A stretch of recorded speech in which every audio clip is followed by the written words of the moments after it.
Ang mabuting balita ng Panginoon ayon kay San Lucas.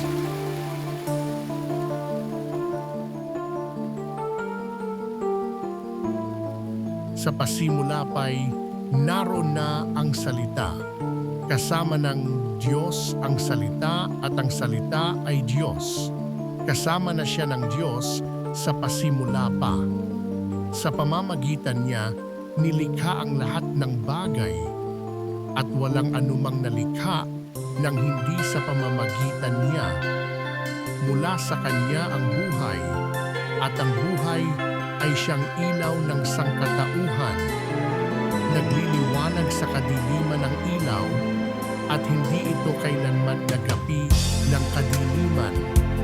Sinugo ng Diyos ang isang tao na nagngangalang Juan, na parito siya upang magpatotoo tungkol sa ilaw at manalig sa ilaw ang lahat.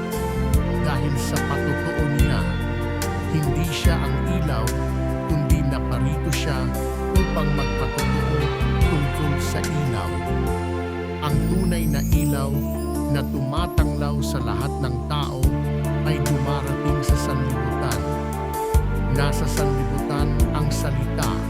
Nilikha ang sanlibutan sa pamamagitan niya, ngunit hindi siya nakilala ng sanlibutan.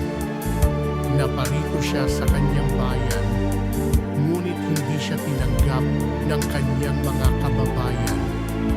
Ngunit ang lahat ng tumanggap at nanalig sa kanya ay pinagkalooban niya ng karapatang maging anak ng Diyos.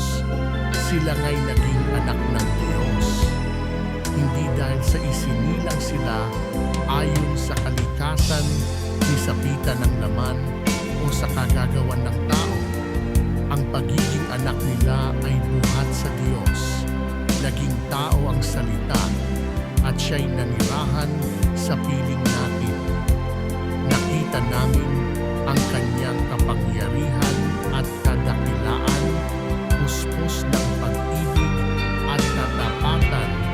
Tinanggap niya mula sa Ama ang kapangyarihan at kadakilaang ito bilang bugtong na anak.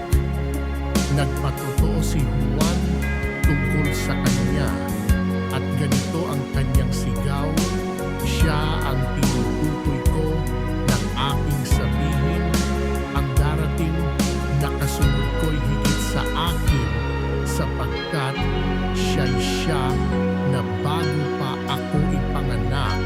Dahil sa siya'y puspos ng pag-ibig, tayong lahat ay tumanggap mula sa kanya ng abot-abot na kaloob, sapagkat ibinibigay ang kautusan sa pamamagitan ni Moises, ngunit ang pag-ibig at ang katotohanan ay dumating sa pamamagitan ni Hesukristo.